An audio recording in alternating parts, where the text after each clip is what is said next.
Every day at this time on the show, we like to catch up with local people with fascinating stories to tell. And quite frankly, it doesn't get much better than Ray's story.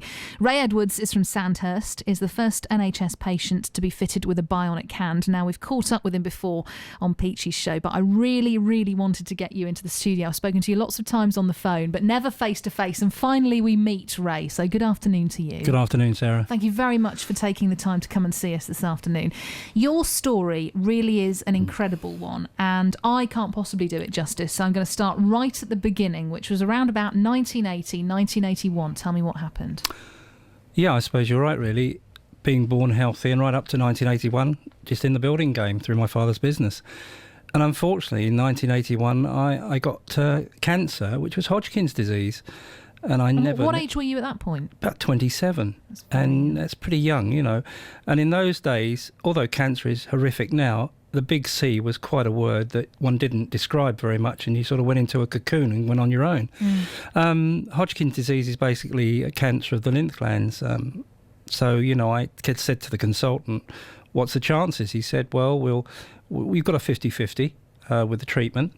So that was good, really. But I was a young married man, you know, you're thinking of children and that. But the thing is, they were going to give you chemotherapy and radiotherapy. But the first thing they did was took the spleen out. Now, they don't remove the spleen anymore, but having the spleen removed, the immunity system was dead in my body. So you imagine they're going to take that out, and then after that, they're going to do chemotherapy, radiotherapy. Luckily enough, I got over the cancer through the chemo and radiotherapy. But one thing, the chemotherapy killed my hair. And secondly, if I wanted children, the sperm was very low and could kill that. Right. So, you know, really the battle was I could get better, and luckily I did. But looking at a young married person, we wanted children. So, you know, the battle was there. And I went back to work, but my wife then wanted children. And unfortunately, we had to fight to see if I had sperm there, you know, doing tests. And unfortunately, we didn't. So test tube attempts, very expensive, IVF and all that. And they didn't work. And basically, I was back to work. And by 1986, we were very fortunate with treatment. We got twins on the way. Okay. And so our twins were born. Which must have been some much-needed joy at that point, I would have thought. You know, it was kind of like the icing on the cake. And I thought, right, I've won the day now. Life's going to be good. Yeah. But I never knew what was around the corner. And what was around the corner? Well, they were only 9 months old when I was working on a building site in Addleston in Surrey. And I cut my hand because I was a working director. And, you know, when you're working for yourself, you work probably 24/7. You just do. Yeah. And I was so tired. But the poison, I didn't realise, was quite dangerous, what I cut my hand with. And 24 hours later, I was so poorly, I couldn't get out of bed. And that was late February in 1987. Went to bed. The next morning, I couldn't even get up. So they took me to Princess Margaret in Windsor, where they'd found that I got septicemia setting in and renal failure. Oh, my goodness. So then they blue lighted me straight up from Princess Margaret at Windsor to the Hammersmith Hospital. I was on a renal ward, and probably life was getting bad because I didn't know too much about it by then.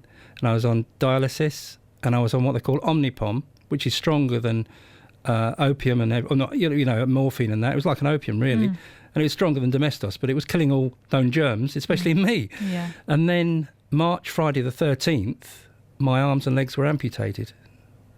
So, you know, you think to yourself, what's going on? And I really knew not little about it, really. My family then did. And, you know, all I wanted to do is just, I suppose, die, really. Can you take me back to that moment when you did discover, when you were really aware of what had happened? Well, I suppose I wasn't too aware of it. I remember waking up through the drugs thinking there's something wrong with my hands, because I went to touch my hands together and they felt like two bits of wood and it was cold. But I never knew my legs had been damaged. And, of course, the operations were done. And you're so high as a kite with drugs, you don't realise what's going on. And I suppose it was a few days later, my dad was sitting at the end of the bed, and bless him, he's passed away now, and he just said, Ray, he said, you know about your hands? He said, yeah, all of a sudden you've lost your legs. Well, that was like a bolt that knocked me completely sideways. And so they increased the drugs to calm me down a bit, you know. And I wondered, what am I going to be like? And of course, I was very lucky to be on drugs to forget all those worries. But from my family's point of view, what must they have been going through? It must have been hell. And so from a builder's point of view and a practical man, I've become a teddy bear.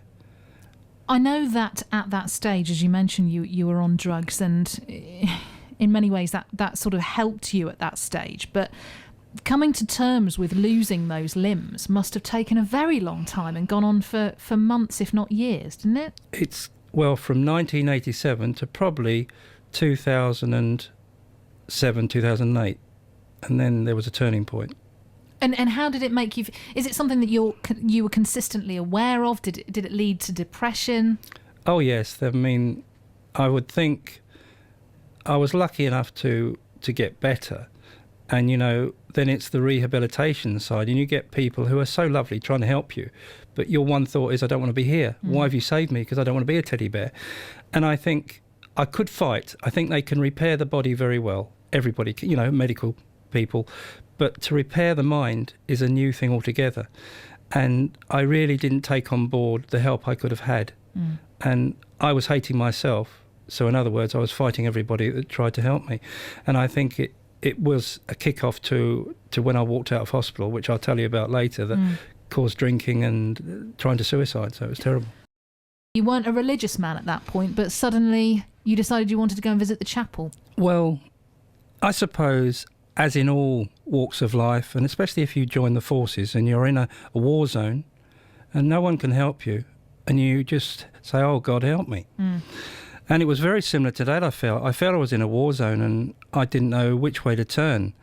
And being on kidney dialysis and being like a teddy bear, I just wanted to give in. I was crying all the time.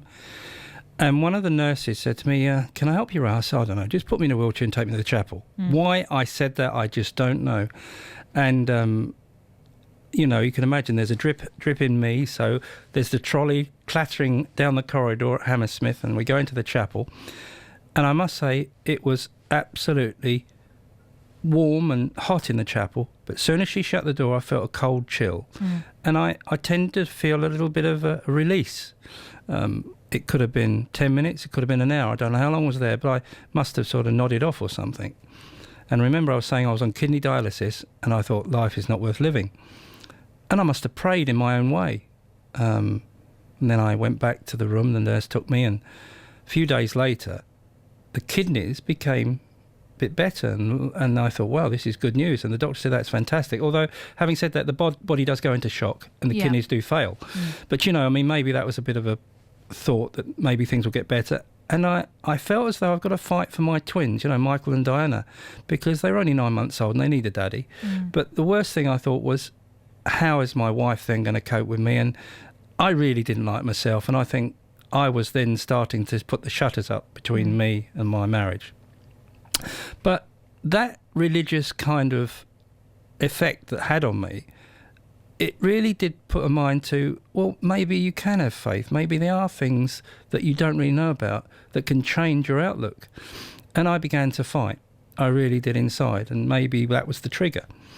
And eventually the kidneys came back and the poison got out of my body. And the doctor said, well, we're going to now maybe transfer you to a hospital that can rebuild you. Well, the only thing I remember reading about was Douglas Bader and watching the film Reach for the Skies. And they said, well, you could either go to Roehampton or you go to Scotland. I thought, well, Roehampton's nearer to where I live. And so the day came, I think it was, say, from March, I was in hospital to probably mid-April of 87. Then I was transferred to Douglas Bader unit in Roehampton. Yeah.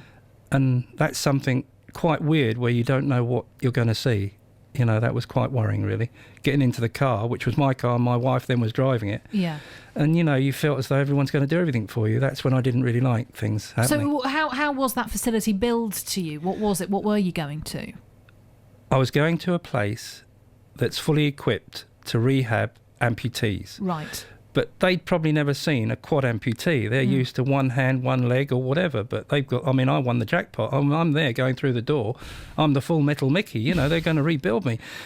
And I can still picture in my mind today the doors opening and my wife pushing me on the wheelchair. And I'm just saying hello to people that maybe with a leg missing and that. And I just wanted to go and close my eyes and go and shoot myself, really. And then they put me in a little room, and I thought, well, that's like solitary confinement. I can't move. Yeah. So I wasn't very happy then, and I kicked up a stink and told the doctors what to do, and in swearing and etc. And I said, I want to be treated like a human being, and I really want to be spoken to one-to-one rather than having a sea of doctors look at me. And eventually I got into a room with another person, who Neil, he was a great guy in those days. He had one leg missing, but at least I had a comrade who I could talk to, a young man, and eventually started to rebuild my life. And how long were you there for? I was there till June the 4th, my twins' first birthday, and I managed to walk out of the hospital.